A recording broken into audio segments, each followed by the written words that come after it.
Dermaga di pangkalan pendaratan ikan PPI Sangsit terancam ambruk. Penyebabnya gelombang pasang yang terus menerjang dermaga sejak 3 pekan terakhir. Setelah aspal yang sempat amblas, kini pondasi dermaga porak-poranda dihantam gelombang. Kondisi dermaga PPI Sangsit saat ini terancam ambruk karena pondasinya sudah roboh.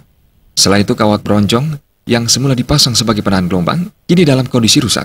PPI Sangsit sebenarnya baru berusia 12 tahun.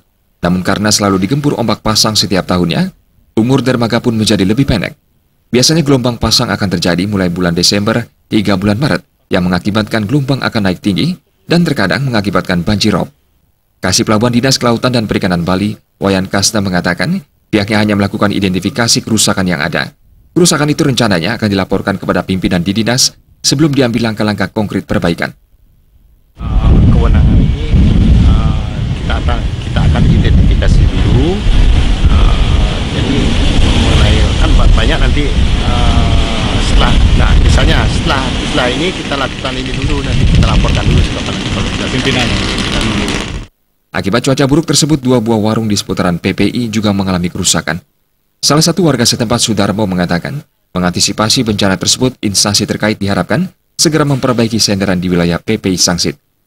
Kebetulan ikan kami walaupun sudah ada sandaran ombak ya, karena sandaran ombak ini sudah sekian puluh tahun dan ini sudah kami laporkan dari pihak yang terkait bahwa beberapa sandaran sudah jebol karena sudah dihantam ombak. Mungkin karena penahan itu sudah tidak kuat, dibarengi juga angin yang cukup tinggi. Selain itu juga kerobohan oleh pohon kelapa. Jadi akhirnya robohlah salah satu warung warga kami. Antisipasi ke depan kami sih mungkin dari pihak-pihak yang terkait, usulan-usulan kami seperti penahan ombak itu untuk segera diperbaiki karena sebagian atau hampir semuanya itu sudah jebol, sudah merongrong di bawahnya. Kami takut nanti ke depannya semakin jauh nanti rongrongannya ke dalam, akhirnya merusak jalan. Kini Dinas Perikanan dan Kelautan hanya bisa melakukan pengecekan dan belum ada kepastian kapan dermaga PPI Sangsit akan diperbaiki.